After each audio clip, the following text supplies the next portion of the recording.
most of the time, there's only one way to do the perfect shot. Most of the time. So everybody wants to be on the perfect line. And I try to be the first one.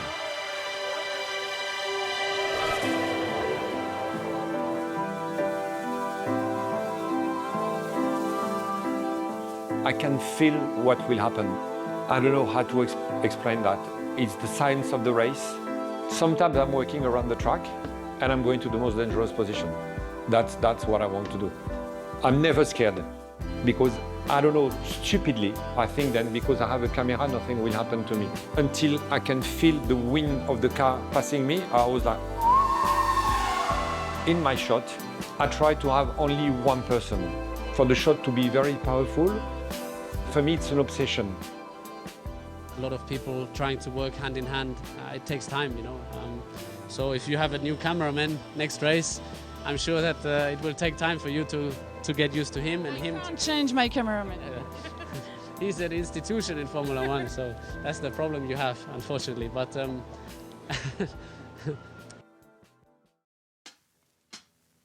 I can talk forever. Do you have any water or not really? I'm Jean-Michel. I'm in the industry and sports motor racing cameraman since 34 years. I will start my 34th year in Formula One. I filmed 6 FIFA World Cups, 5 Summer Olympic Games, and on the top of that, 25 times Le Mans race. I'm French and my family is English. My wife and my kids are English, and my dog as well. I'm very focused, I'm driven. I shout a lot, unfortunately, way too much to a lot of people. Sometimes I'm right. I sleep less than 4 hours a night. I'm the guy when you're going onto the plane, and if there's a guy sleeping all the time on the plane, it's me. When you're going on the train, if someone's sleeping, it's me. Humbly, I can say that I saw a lot of things in my life. So the first time I was working in Formula One, I worked for Shell, and I was working with Senna back in 1992. So for me, it was like, wow, I was watching the guy. Work in our environment where there's a lot of high pressure. I need to be really ready technically, physically, and artistically, because it's quite a dangerous job. I'm very conscious that something can happen. For example, a few years ago, there was a big crash in Formula One, and one of the marshals, he put his head out of the fence to check, but the car cut his head. Back in 1985, I learned how to take pictures with a friend of mine, which was like a photographic teacher. He taught me the basic of how to achieve a picture. The framing, the iris, the focus, this and that. And I tell you something, 1985, we are in 2025. I'm still learning. It's 95% luck, 5% of work.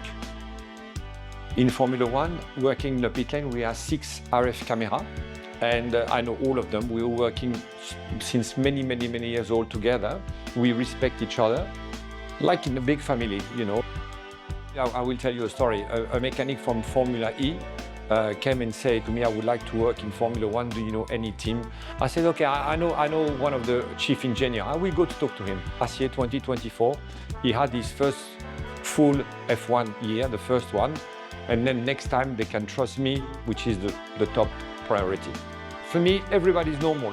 I respect what they do. I film an interview of a mechanic or I film an interview of Toto, I will treat the same way. In Jeddah 2021, when there was a big fight, I nearly say war, but the big fight between Lewis and Max for the championship, I went into the Mercedes garage. I could hear there was a lot of tension everywhere. And I was there and I filmed Toto.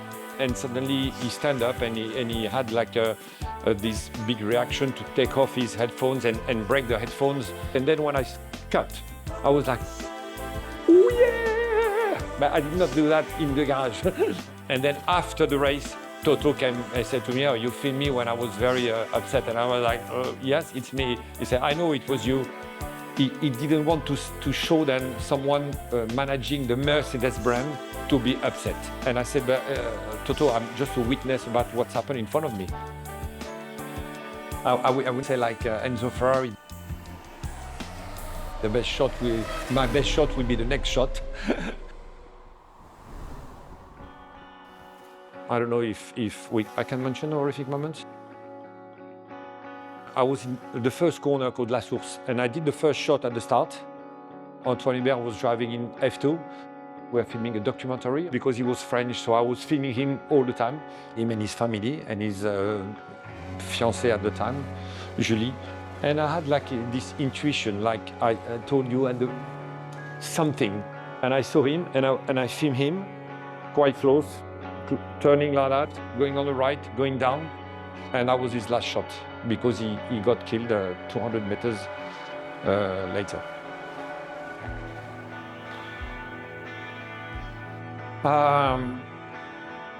You know what? I never bring my family to the races because I'm working a lot. And on this Spa race, I bring my son. You know, I cannot talk. And my son came and said to me, "What's happened?" And that's the only time he saw me crying. Then another big crash where we lost Jules Bianchi in Suzuka. This day was really rainy. They did like a couple of laps on the rain, then they stopped. Then we went to see him and said to Jules, can we drive, can we race? And he said, yeah, we can race, no problem. Then he put his helmet on, he went on the car and he crashed into this this yellow truck and that was it. It's like a scar on my heart.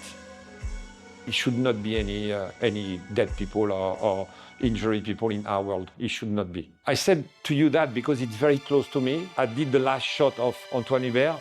I did the last interview of Jules. So there's some really great moment in my career, but there's really sometimes really low moments where I feel really bad to go back to my room and crying. I try to make the best pictures possible, and I think people do appreciate that.